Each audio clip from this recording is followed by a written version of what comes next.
Some mothers kill out of jealousy, others out of selfish desire. But what if a mother takes her children's lives believing she's saving them? On Dark Side Secrets today, we reveal the heartbreaking case of Andrea Yates, a story that forced America to confront the devastating power of psychosis. The story of Andrea Yates is not one of cold calculation or hidden selfishness. Unlike Diane Downs, who manipulated and deceived for her own gain, Andrea's story is darker and far more tragic. She loved her children. She cared for them with a devotion that seemed pure. But her mind was sick, her thoughts twisted by relentless delusions, until her love transformed into something deadly. This case remains one of the most haunting examples of maternal filicide in American history. It all began in Clear Lake, Texas. On the morning of June 20th, 2001, the Yates family's modest brick home appeared peaceful from the outside. Andrea was a former nurse who had chosen to become a stay-at-home mother. Her husband Rusty worked as an engineer for NASA, and together they had built what seemed like the picture-perfect life. Their 5 children filled the home with energy. Noah, 7, John, 5, Paul, 3, Luke, 2, and baby Mary, just 6 months old. To neighbors, they were the embodiment of a devout Christian family, homeschooling their children, sharing meals, and attending church every Sunday. But behind the polite smiles and tidy routines, Andrea was fighting a silent war inside her own mind. Her mental health had begun to collapse years earlier. After the birth of her 4th child, she suffered a devastating breakdown. Doctors diagnosed her with severe postpartum depression, which escalated into postpartum psychosis. She attempted suicide more than once. In one terrifying moment, she was found sitting immobile, almost catatonic, staring blankly into space. Hospitalizations followed. She was prescribed antipsychotic medication that briefly stabilized her, but the darkness always returned. At one point, she begged doctors to let her die, convinced she was a terrible mother. Rusty was warned repeatedly by medical professionals. Another pregnancy could trigger catastrophe. But in early 2000, Andrea became pregnant again, and the seeds of tragedy were planted.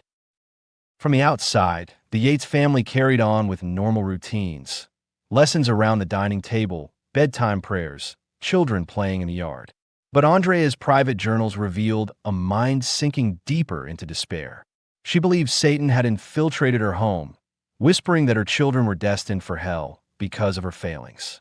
She wrote that she was marked, that evil lived within her, and that her children would suffer eternal damnation if she did not act. Her delusions slowly created a chilling solution in her mind.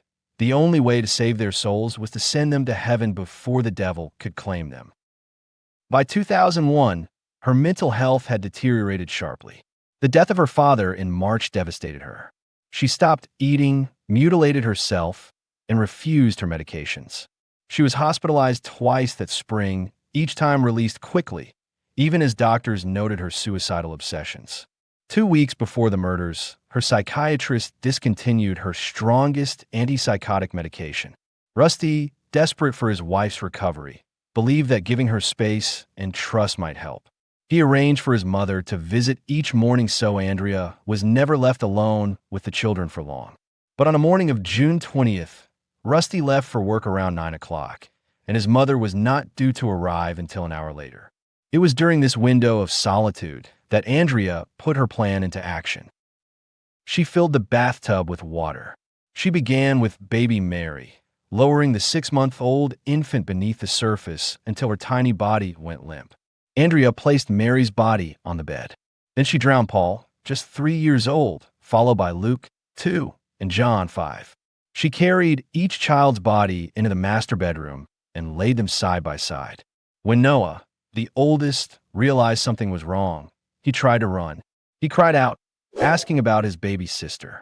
Andrea chased him through the house, caught him, and dragged him to the tub. At just 7 years old, Noah became the last of the Yates children to die. At 9:48 a.m., Andrea picked up the phone and dialed 911. Her voice was steady, almost calm. She told the dispatcher she needed police, that something terrible had happened. Then she called Rusty at work. "It's time," she said. "I did it." When officers arrived, they found Andrea soaked, expressionless, her children's bodies laid neatly under a blanket. She offered no resistance, no hysteria, just the empty stare of a woman completely consumed by psychosis. News of the murders stunned the nation. How could a mother so devoted destroy the very lives she had nurtured? Was Andrea Yates a monster who carefully planned her crime, or a victim of catastrophic mental illness? The trial that followed became one of the most closely watched cases of the decade. Prosecutors argued she was sane. They pointed to her deliberate steps, filling the tub, locking away the family dog so it couldn't interfere, laying the bodies out in order, and calling 911 immediately after. These actions, they said, proved she understood right from wrong. They charged her with capital murder and sought the death penalty. To the jury, they painted Andrea as someone who chose to kill, fully aware of her crime.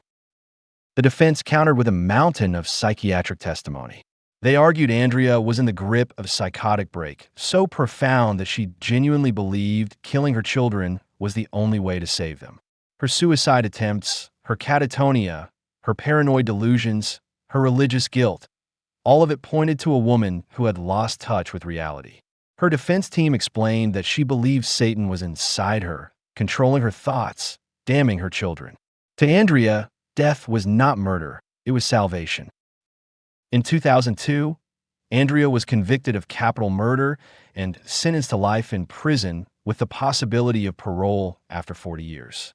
A crucial piece of testimony had come from forensic psychiatrist Dr. Park Dietz, who claimed Andrea may have copied her actions from an episode of the television series Law & Order, where a mother drowned her children and then pled insanity.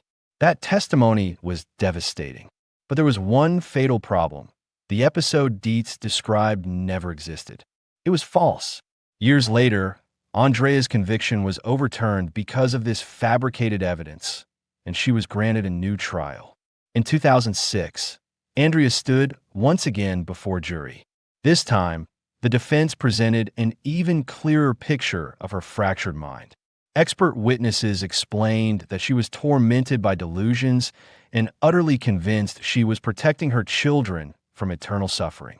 Jurors listened to Andrea's own words, where she admitted she believed her children were doomed unless she acted. After weeks of testimony, the jury returned a different verdict: not guilty by reason of insanity. Andrea was not released. Instead, she was committed to Kerrville State Hospital, a secure psychiatric facility. There, she began a life of treatment, therapy, and medication. Over time, she adjusted to the structure, gardening, painting, and occasionally watching old home videos of her children. Each year, she has the right to petition for release. But every year, Andrea waives it, choosing to remain under care, convinced she cannot live safely outside. Today, Andrea Yates is 60 years old. Her case reshaped the way America views postpartum psychosis. It forced courts, doctors, and the public to acknowledge that maternal mental illness can drive even the most loving mothers to unimaginable acts. Her story sparked new conversations about how the medical system fails women suffering from postpartum psychosis and why early intervention is critical. Yet no amount of medical testimony can erase the reality of what happened on that June morning. 5 children, Noah, John, Paul, Luke, and Mary, lost their lives in a bathtub because their mother's mind convinced her it was the only way to save them. Andrea's tragedy sits at the intersection of love and destruction. She was both a grieving mother and the instrument of her children's deaths, both patient and perpetrator. Her case reminds us that evil doesn't always appear in the form of cold calculation. Sometimes it is born from a mind broken beyond repair. Andrea Yates horrified America, not because she was selfish, but because her delusion cost 5 innocent lives. While her crime was born of madness, other mothers kill with clear eyes and cold intent. In our next episode, we turn to Diane Stott, who chose poison over compassion and slowly ended the lives of those closest to her. Don't miss it. Subscribe to Dark Side Secrets, hit the notification bell, and share this video so we can continue bringing you the darkest true crime stories.